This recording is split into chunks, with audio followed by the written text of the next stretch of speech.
Hello everyone, welcome back to Sankala YouTube channel. So usually normal chapati ತಿಂದ್ಬಿಟ್ಟು ಬೇಜಾರಾಗುತ್ತೆ ಅಂತ ಅಂದ್ಕೊಳ್ಳಿ. ಸೊ ಬೇಜಾರಾದಾಗ ಈ ಥರ ಖಾರ ಚಪಾತಿ ಮಾಡ್ಕೊಳ್ತೀನಿ. ತುಂಬ ಅಂದರೆ ತುಂಬಾ ಟೇಸ್ಟಿಯಾಗಿರುತ್ತೆ. ಸೊ ಇಲ್ಲಿ ನೋಡ್ತಾ ಇರ್ಬೋದು, ನಾನು ಗೋಧಿ ಹಿಟ್ಟು ಚೆನ್ನಾಗಿ ನೆಂದಿದೆ. ಆ ನೆಂದಿರೋಂಥ ಗೋಧಿ ಹಿಟ್ಟಿಂದ 2 ಉಳ್ಳಿನ ಮಾಡ್ಕೊಂಡಿದ್ದೀನಿ. ಅದರಲ್ಲಿ ಒಂದು ಉಳ್ಳಿ ಮೇಲೆ ನಾನು ಖಾರದ ಪುಡಿ, ಆಮೇಲೆ ಒಂದು ಸ್ವಲ್ಪ ಉಪ್ಪನ್ನ ಅದೆರಡನ್ನೂ ಹಾಕ್ಕೊಂಡ್ಬಿಟ್ಟು ನೀಟಾಗಿ ಸವರ್ಕೊಳ್ತಾ ಇದ್ದೀನಿ. ಈ ಥರ ಖಾರ ಉಪ್ಪು ಹಾಕ್ಕೊಂಡ್ಮೇಲೆ ಇನ್ನೊಂದು ಉಳ್ಳೆಯಿಂದ ಅದರಿಂದ ಕ್ಲೋಸ್ ಮಾಡ್ಕೊಳ್ಬೇಕು. ಸೊ ಈ ಥರ ಕ್ಲೋಸ್ ಮಾಡ್ಕೊಂಡ್ಬಿಟ್ಟು ಯೂಶ್ವಲಿ ನಾರ್ಮಲ್ ಚಪಾತಿ ಮಾಡ್ತೀವಲ್ವ, ಅದೇ ಥರನೇ ಇದನ್ನು ಸಹ ಲಟ್ಟಿಸ್ಕೊಂಡು ಹೋಗಬೇಕು. ಸೊ ನೀವು ಯಾವತ್ತಾದರೂ ನಾರ್ಮಲ್ ಚಪಾತಿ ತಿಂದು ಬೇಜಾರಾಗಿದ್ದರೆ ಈ ಥರ ಖಾರ ಚಪಾತಿ ಮಾಡ್ಕೊಳ್ತೀನಿ. ತುಂಬ ಅಂದರೆ ತುಂಬಾ ಟೇಸ್ಟಿಯಾಗಿರುತ್ತೆ. ಸೊ ನಾನು ಇವತ್ತು ಇದನ್ನ ಮಾಡ್ತಾಯಿದ್ರೆ ನನ್ನ ಚೈಲ್ಡ್ಹುಡ್ ಎಲ್ಲ ನೆನಪಾಯಿತು. ನಾನು ಚಿಕ್ಕವಳಿದ್ದಾಗ ನಮ್ಮ ಅತ್ತೆ ಮಾಡಿಕೊಡ್ತಿದ್ರು ನನಗೆ ಈ ಥರ ಖಾರದ ಚಪಾತಿ. ಇವತ್ತು ತುಂಬ ಅಂದರೆ ತುಂಬಾ ರುಚಿಯಾಗಿರುತ್ತೆ. ಇದಕ್ಕೆ ಬೇರೆ ಏನೂ ಪಲ್ಯ ಆ ಥರ ಏನೂ ಬೇಕೇ ಆಗಿಲ್ಲ.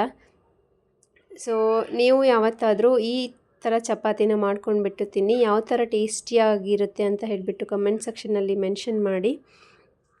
ಆಮೇಲೆ ಮುಂಚೆನೇ ಹೇಳ್ದಂಗೆ ನಾನು ಎಷ್ಟೊಂದು ಶಾರ್ಟ್ ವೀಡಿಯೋಸೆಲ್ಲ ಹಾಕಿದ್ದೀನಿ, ಚಪಾತಿ ಮೇಕಿಂಗ್ ಶೀಟ್ ಅಂತ ಹೇಳಿಬಿಟ್ಟು. ಉತ್ತರ ಕರ್ನಾಟಕದವರು ಆಗಿದ್ರೆ ಅದು ಗೊತ್ತಿರುತ್ತೆ. ಇದು ನಾನು ಚಪಾತಿನ ಲಟ್ಟಿಸ್ತಾ ಇದ್ದೀನಲ್ವ, ಆ ಶೀಟ್ ಬಂದುಬಿಟ್ಟು ನಾವು ತಗಡು ಅಂತ ಹೇಳ್ತೀವಿ. ಇದು ಅಲ್ಯೂಮಿನಿಯಂ ಶೀಟ್ ಥರ ಇರುತ್ತೆ, ಸ್ವಲ್ಪ ತಿಕ್ಕಾಗಿ ಬರುತ್ತೆ.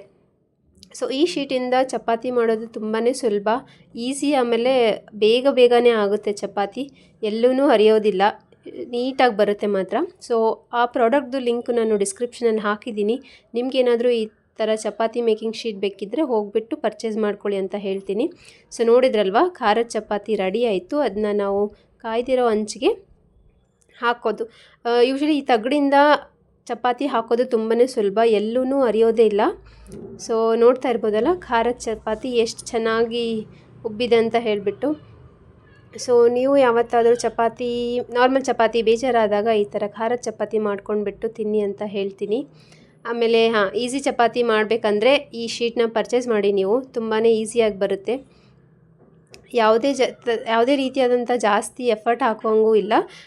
ಒಂದು ಹೇಳ್ತೀನಿ ನಾನು, ಈ ಶೀಟ್ ಯೂಸ್ ಮಾಡಬೇಕಂದ್ರೆ ಚಪಾತಿ ಹಿಟ್ಟು ಮಾತ್ರ ತುಂಬಾ ಸಾಫ್ಟಾಗಿ ನಾವು ಮಿದ್ಕೊಂಡಿರಬೇಕು. ತುಂಬ ಚೆನ್ನಾಗಿ ಮೃದುವಾಗಿದ್ದರೆ ಮಾತ್ರ ಹಿಟ್ಟು ಚಪಾತಿ ಚೆನ್ನಾಗಿ ಬರುತ್ತೆ. ಈ ತಗೊಂಡ ಮೇಲೆ ತುಂಬ ಗಟ್ಟಿಯಾಗಿರೋಂಥ ಹಿಟ್ಟು ಈ ತಗೊಂಡ ಮೇಲೆ ನಾವು ಚಪಾತಿನ ಲಟ್ಟಿಸ್ಕೊಳ್ಳೋಕ್ಕಾಗಲ್ಲ. ಸೊ ಅದಕ್ಕಾಗಿ ಸ್ವಲ್ಪ ಮೆದುವಾಗಿ ಹಿಟ್ಟನ್ನ ನಾದ್ಕೊಂಡ್ಬಿಟ್ಟು ಅದರ ಮೇಲೆ ಚಪಾತಿನ ಮಾಡ್ಕೊಳ್ಳಿ. ಹೋಪ್ ನಿಮಗೆ ಈ ಖಾರದ ಚಪಾತಿದು ರೆಸಿಪಿ ಇಷ್ಟ ಆಯಿತು ಅಂತ ಅಂದ್ಕೊಳ್ತೀನಿ. ನೀವು ಮನೇಲಿ ಟ್ರೈ ಮಾಡ್ತೀರಾ ಅಂತ ಭಾವಿಸ್ತೀನಿ.